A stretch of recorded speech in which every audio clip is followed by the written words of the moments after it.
Mana agronomiskā darbība dažādā mērā saistīta ar lauka izmēģinājumiem jau kopš 2000. gada. Gan sākotnēji pašam iekārtojot izmēģinājumus, veicot smidzinājumus, tālāk analizējot iegūtos rezultātus, gan arī kā pēdējos gados vairāk apskatot citu iekārtotos izmēģinājumus. Un tā pirms dažiem gadiem biju Dānijā un redzēju vienu izmēģinājumu, kur dzeltenā rūsa bija gandrīz pilnībā iznīcinājusi lauciņu bez fungicīdu lietošanas. Blakus esošais lauciņš, kur fungicīdi bija lietoti, vēl bija samērā zaļš. Rezultātā šajā izmēģinājumā iegūtie ražas dati bija vienkārši dramatiski. Vairāk kā 5 tonnas no hektāra ražas zudumi fungicīdu nelietošanas gadījumā. Tepat Latvijā 2024. gadā Baltijas izmēģinājuma centrā dažām ziemas priešu šķirnēm ražas zudumi fungicīdu nelietošanas variantos bija vairāk kā 2 tonnas no hektāra. Kāds bija 2025. gadā, par to nedaudz vēlāk, bet sākumā par to, kādi rezultāti ir iegūti fungicīdu izmēģinājumos pagājušajā gadā. T1, jeb pirmās apstrādes fungicīdu izmēģinājums tika iekārtots mācību un pētījumu saimniecībā Vecauce, kur ir visai senas tradīcijas lauka izmēģinājumu iekārtošanā. Šeit tika salīdzināti jaunākie BASF T1 risinājumi Kapalo, Revija un Daksūra. T1 apstrāde veikta stiebrošanas stadijas sākumā, un pēc tam otrā apstrāde veikta pāri visam izmēģinājumam.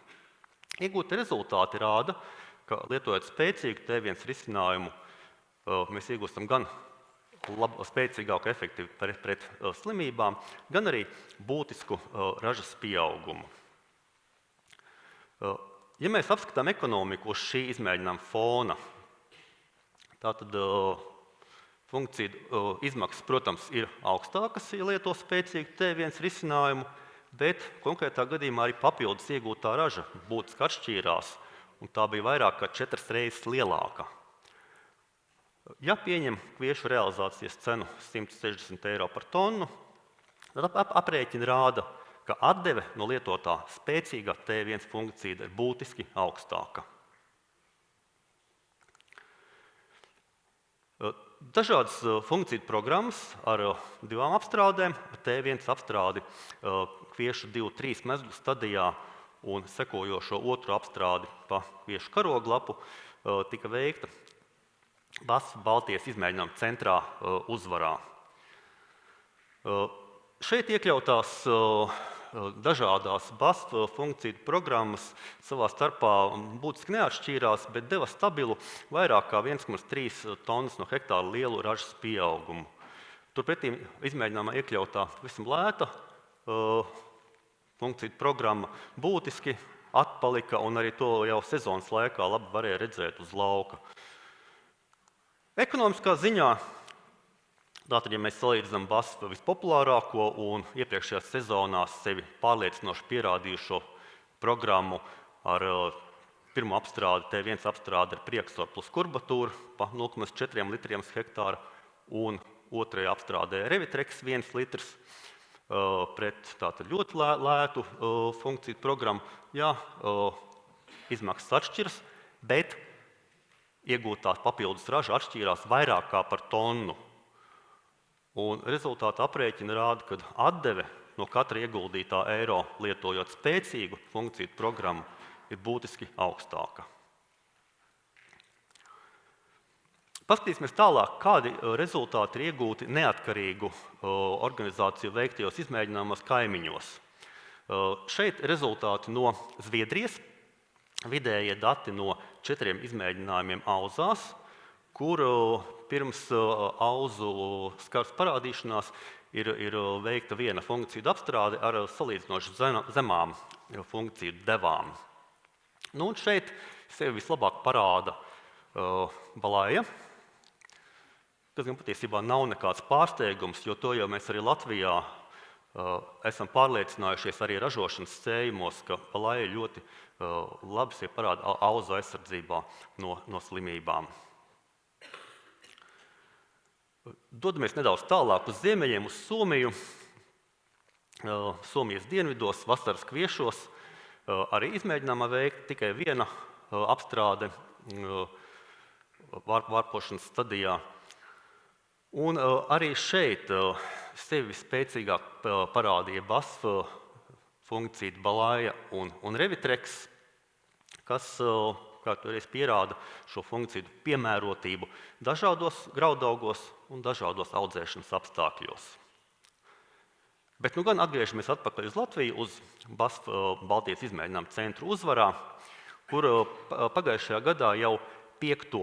gadu pēc kārtas bija iekārtots dažādu Baltijā populāru ziemas kviešu šķirņu demonstrējums, kurā mēs pusi no izmēģinājuma, tā ir šī augšējā daļa, mēs apstrādājam ar fungicīdiem un otru pusi neapstrādājam.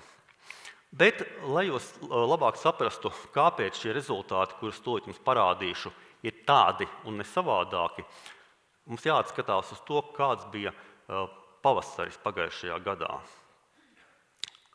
Ar kādu vārdu jums asociējas pagājušā gada pavasaris?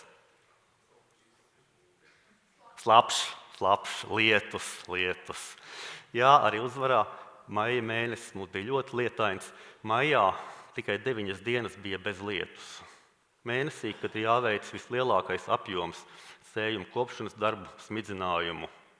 Bet kā varētu teikt, ka 9 dienas varbūt nav nemaz tik maz, bet maija sākumā no 8. līdz 11. maijam bija nakts salnas, un skaidrs, ka pēc salnām apstrādi nekādu smidzināšanu mēs neveicam, ir jānogaida.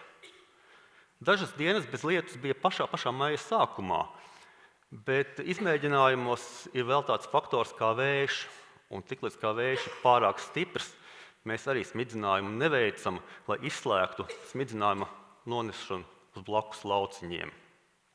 Tā rezultātā lielākā daļa fungicīdu izmēģinājumu T1 apstrāde saņēma tikai 13. maijā. Izmēģinājumu mums samērā daudz. Lai kā gribētu visus vienā dienā apstrādāt, mēs nevaram, tāpēc šo ziemas kviešu šķirņu demonstrējumu nolēmām, kad apstrādās nākošajā dienā. Diemžēl sākās nemitīgas lietus. Uz lauku pat tikt nevarēja. Rezultātā šis ziemas kviešu šķirņu demonstrējums T1 apstrāde šeit tika veikta tikai 20. maijā. Kopumā demonstrējumā bija 22 dažādas ziemas kviešu šķirnes, dažāda agrīnuma. Un es domāju, jūs saprotat, ka ja pirmā apstrāde tika veikta tikai 20. maijā, šīm agrīnajām šķirnēm tas bija stipri novēloti. Tās tajā brīdī jau bija tuvu pie karoglapas stadijai. Vēlīnās šķirnes vēl tajā brīdī bija 2-3 mezglu stadijā.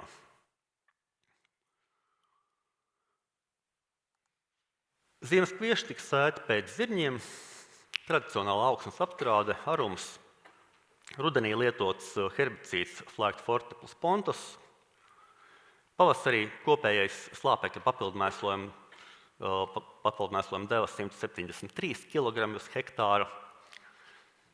Augšanas regulatoru lietot 3 reizes, pirmās 2 reizes Medaks Max pa 0,4 kg uz hektāru, 3. reizē Terpāla. Fungicīdu programma identiski kā visus iepriekšējos gadus. Pirmajā apstrādē Priexor plus Kurbatūra pa 0,4 litriem un otrajā apstrādē Revitreks 1 litrs. Kviešu piengatavības stadijā vērtējām slimības uz kviešu karoglapas. Šeit ir dati no lauciņiem, kur fungicīdu lietošana nebija. Tātad, var teikt, šeit parādījās dabiskā šķirņu ieņēmība konkrētajos audzēšanas apstākļos. Un, dažs virkni tieši no agrīnajām šķirnēm uzrādīja visai lielu ieņēmību pret pelēkplankumainību. Turpretīm bija arī šķirnes, kam pelēkplankumainības līmenis nebija vairāk par 10%. Dzeltenplankumainība tika novērota samērā maz 3–5% līmenī.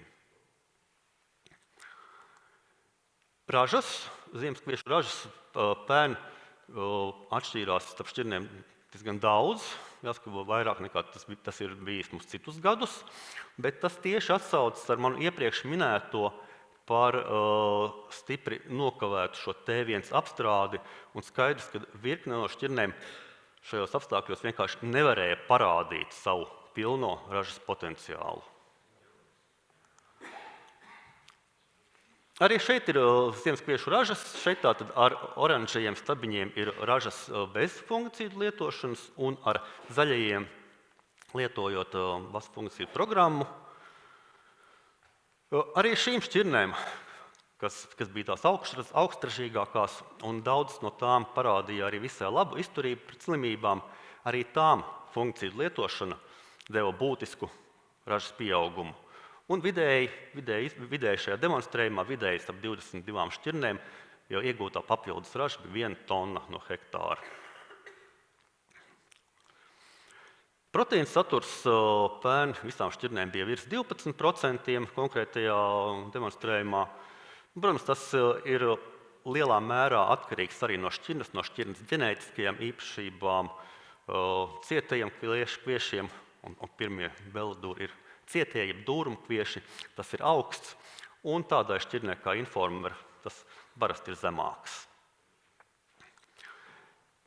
Pēdējie 2 gadi parāda, ka funkciju lietošana mums palīdz iegūt ne tikai lielākas ražas, bet arī kvalitatīvākas ražas.